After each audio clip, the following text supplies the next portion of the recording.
இந்த பதிவுல எந்தெந்த நட்சத்திரக்காரர்கள் எந்தெந்த துறையில சிறந்து விளங்குவாங்கன்றத எனக்காகவும் மக்களுக்காகவும் தெளிவா விளக்குங்கய்யா. ருத்ரதாண்டவம் பக்தி நேயர்களுக்கு வணக்கம். நான் உங்கள் விஜய் வித்யா. போன பதிவுல நட்சத்திரங்களை பத்தி நிறைய விதமான கருத்துக்களை நம்மளுக்கு வழங்கியிருந்தாங்க.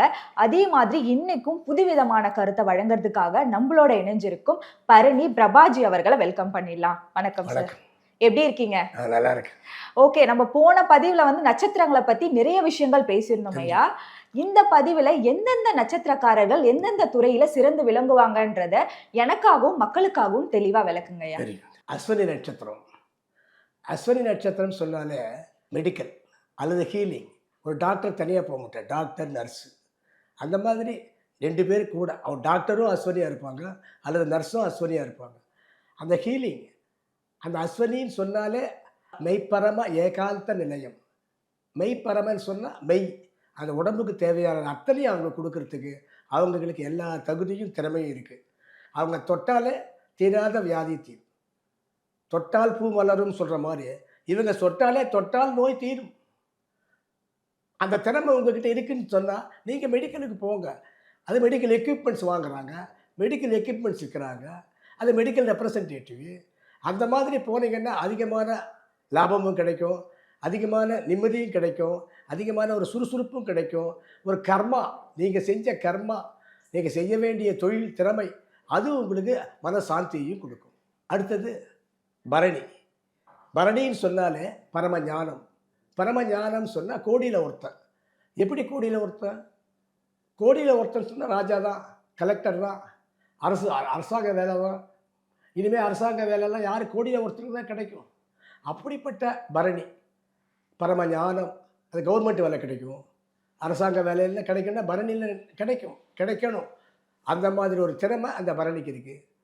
பரம சத்துவ மகத்துவம் எதுவாக இருந்தாலும் அவங்க பரணியில் பிறந்தவன் தரணி ஆழ்வான்னு சொன்னால் எப்படி ஆழ்வாங்க? ஒரு இன்ஸ்பெக்டராக இருப்பாங்க அல்லது கலெக்டராக இருப்பாங்க, எல்லாம் சைனிங் அத்தாரிட்டியாக இருப்பாங்க, இல்லை பச்சைக்கில் கையெழுத்து போடுறதா இருப்பாங்க.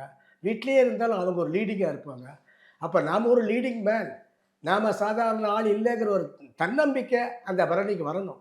அப்படி வந்தால் தான் அவனுக்கு தகுந்த வேலை அவங்களுக்கு கிடைக்கும். அதனால் என்னால் அது முடியல, எனக்கு அது கிடைக்கலன்னு எப்பயும் நீ கசர தேவையில்லை. பரணின்னு சொன்னாலே அது ஆண்டோர்கள் சொன்னது, முன்னோர்கள் சொன்னது. பரணியில் பிறந்தால் தரணி ஆழ்வான்னு சொன்னது உண்மை. இன்றைக்கி எடுத்து பாருங்கள், நானே பரணி தான். நானே ஹெட்மாஸ்டர் 21 வருஷம் இருந்தேன். பச்சைக்கிலே கையெழுத்து போட்டேன். பச்சைக்கில் கையெழுத்து போட முடியும் பரணியில் இருந்தால். அதை தெரிஞ்சுக்கோங்க. அடுத்தது கிருத்திகை. கிருத்திகைன்னு சொன்னால் பரம தத்துவம். எல்லா தத்துவமும் தெரியும். அவன் ஃபெயிலே ஆனாலும் சத்தான். எல்லா தத்துவம் பட்டறிவு பெருசா, படிப்பறிவு பெருசா. கிருத்திகைன்னா பட்டறிவு. உங்களுக்கு இல்லாத அனுபவம் வேறு யாருக்கும் கிடையாது. ஒரு வேளையில் ரியல் எஸ்டேட்னா என்ன அர்த்தம்? எஸ்டேட்டு தெரியும், ரியல் எஸ்டேட்னா ரியல் ஆக்குறான். எஸ்டேட்டை ரியல் ஆக்குறான். காட்டை நாட்டாக்கி, நாட்டை மனையாக்கி, மனையை நிலமாக்கி, நிலத்தை எஸ்டேட் ஆக்கி, எஸ்டேட்டை ரியல் ஆக்கி, ரியல் எஸ்டேட்டை விலையாக்கி, விலையை அலையாக்கி நம்மளா அனுபவிக்க வைக்கிறது ரியல் எஸ்டேட். அந்த ரியல் எஸ்டேட்டுக்காரர் இல்லைன்னா அந்த வேலை, அந்த நிலமும் விலை போகாது, நம்ம பணமும் அனுபவிக்க முடியாது. அப்படிப்பட்ட விந்தைகளை செய்யக்கூடிய இந்த கிருத்திகை நட்சத்திரம். இந்த கிருத்திகைன்னு சொன்னால் தான் எல்லா நாள்லையும் வடை பாயசம் கிடைக்குமா? இந்த கிருத்திகையில் தான் வடை பாயசம் கிடைக்கும். அந்த கிருத்திகை நட்சத்திரத்துக்கு அவ்வளோ விசேஷம் இருக்குது. அந்த கிருத்திகை ஒன்றுமே இல்லாமல் அவ்வளோ சம்பாதிப்பாங்க. வெறும் கையோட போனால் கூட ரியல் எஸ்டேட்டில் எந்த முதலும் போடாமல், நிலத்துக்கும் முதல் போடல, வீட்டுக்கு முதல் போடல, அவங்களுக்கு காசு வந்துடுச்சு. அப்படிப்பட்ட ரியல் எஸ்டேட் கிருத்திகை. அடுத்தது ரோஹிணி. ரோஹிணின்னு சொன்னாலே பவபந்த நிகிரகம் அல்லது வினோத சகலம். அது ஒரு டைரக்ஷன், ஒரு அட்வைஸ். கிருஷ்ணனுக்கு கிருஷ்ண ரோஹிணி கிருஷ்ண நட்சத்திரம்ன்ற காரணம் என்ன? விளையாட்டு பிள்ளை, ஸ்போர்ட்ஸ்மேனாக இருப்பாங்க. ஸ்போர்ட்ஸ் ஜெயிச்சு பாரு, நீ போய் பாரு, கரெக்டாக ஸ்போர்ட்ஸில் ஜெயிச்சிடுவீங்க. கிரிக்கெட்லலாம் இப்போ எல்லாம் கேம் ஆஃப் லக். ரோஹிணி இருந்தால் கிரிக்கெட்டு அல்லது ஸ்போர்ட்ஸ்மேன் ஃபஸ்ட்டு செகண்ட் தேர்டுக்கு ஒரு நூல் இழை தான். அந்த நூல் இழையில் ஜெயிக்கிறது யார்? அதுதான் ரோஹிணி. நீ ஜெயிக்க முடியும். அது மட்டும் உன்னுடைய விளையாட்டுத்தன்மை, உன்னுடைய மெசேஞ்சர் ஒரு விஷயத்தை எடுத்து போய் சொல்லணும். எந்த பாயிண்ட்டை ஜட்ஜிக்கிட்ட சொல்லி ஜெயிக்கணும்னு சொல்லி தெரியணும். அந்த மாதிரி ஒரு மெசேஞ்சர். இப்போ நாட்டு ஒரு அம்பாசிடர், இங்கேருந்து அமெரிக்காவுக்கு நீ தூதராக போகிறேன்னு சொன்னால் அது ரோஹிணி தான் போக முடியும். அந்த ரோஹிணி அம்பாசிடராக போனால் தான் நாட்டுக்கு நல்லது, உனக்கும் நல்லது, அவங்களுக்கும் நல்லது, டீல் முடியும். எது முடியுது, எப்படி முடியுது, நல்லதா கெட்டதா, அது அப்புறம். முடியுதா? முடியுது. அந்த மெசஞ்சர் ஒர்க்கு சூப்பராக செய்யக்கூடியது ரோஹிணி தான். நீ ரோஹிணின்னு சொன்னால் அந்த மாதிரி எதை அரைக்கணும், எதை சொல்லணும், எதை சொல்லக்கூடாது அப்படிங்கிற டெக்னிக் உனக்கு ஆண்டவருடைய ஆசீர்வாதம் இருக்குது. அதை பயன்படுத்தி அந்த லெவலில் அம்பாசிடருக்கு வேலை எடுக்கிறாங்களா, நீ போய் நில்லு. பட்டாளத்துக்கு வேலை எடுக்கலாம், அங்கே போய் நிற்காத. உன்னுடைய திறமை வேற. பட்டாளம் கிடையாது, லீடர் கிடையாது, பொலிட்டிக்கல் தலைவர் கிடையாது. அந்த நாட்டுக்கு பேசணும், இந்திய நாட்டை ரெப்ரசன்ட் பண்ணி பேசணும், அல்லது இந்த கம்பெனியை ரெப்ரசன்ட் பண்ணி பேசணும். அந்த மாதிரி மெசஞ்சர் அதை பார்த்துக்கணும். அதுக்கப்புறம் மிருகசீரிஷம் சொன்னால் உழைப்பால் உயர்ந்த உத்தமன். உழைப்பால் உயர்ந்த உத்தமன் சொன்னால் குரூப் 1 எழுது, குரூப் 2 எழுது, குரூப் 3 எழுது. உன்னுடைய என்ன சப்ஜெக்டு, உன்னுடைய அட்மினிஸ்ட்ரேஷன் என்ன. அட்மினிஸ்ட்ரேஷன் 2 இருக்குது. ஒன்று அட்மினிஸ்ட்ரேஷனு, இன்னொன்று எக்ஸிக்யூஷனு. நீ அட்மினிஸ்ட்ரேஷனில் போறியா, எக்ஸிக்யூஷனில் போறியா? நீ அட்மினிஸ்ட்ரேஷனில் தான் போவ. வேலை வாங்குறதுக்கு தான் தெரியும், உனக்கு குறை சொல்ல தான் தெரியும். உனக்கு போயிட்டு அந்த வேலை செய், இந்த வேலை செய்யணும் செய்ய மாட்டேன், குறை சொல்ல தெரியும். அப்போ அட்மினிஸ்ட்ரேஷன் அது கரெக்டாக செய்வேன், அதுக்கு அந்த அறிவு இருக்குது. அப்போ மிருகசீரிஷன் சொன்னால் அட்மினிஸ்ட்ரேஷனுக்கு போ. பேங்க் எக்ஸாமினேஷன், பேங்க்குக்கு போ, பேங்க்கில் மேனேஜராக போ. அந்த மாதிரி மிருகசீரிஷன் சொன்னால ரொம்ப 100க்கு 99 இல்லை, 100க்கு 105, 100க்கு 105 வாங்க முடியுமா? வாங்க முடியும். நாங்கள்லாம் திருத்திருக்கோம்ல, 100க்கு 105 கூட வாங்கிடுவோம். அப்புறம் கரெக்ட் பண்ணி சாய்ஸுக்கு ஏதேனும் 2 கேள்விக்கு விடையளி. இவன் 2 கேள்விக்கு 3 விடையளிப்பான். அப்போ 3த்துக்கு நாங்கள் மார்க் போடுவோம், எல்லாத்தையும் கூட்டி பார்ப்போம். அப்போ 100க்கு 105 இருக்கும். அப்போ கரெக்ட் பண்ணி 100க்கு 100 போடுவோம். அந்த மாதிரி ஆள் தான் யார்? மிருகசீரிஷம். அப்படிப்பட்ட மிருகசீரிஷம் அட்மினிஸ்ட்ரேஷனுக்கு தான் லாய்க்கு. அந்த மாதிரி எல்லாத்தையும் ஞாபகம் வச்சுருப்பாங்க.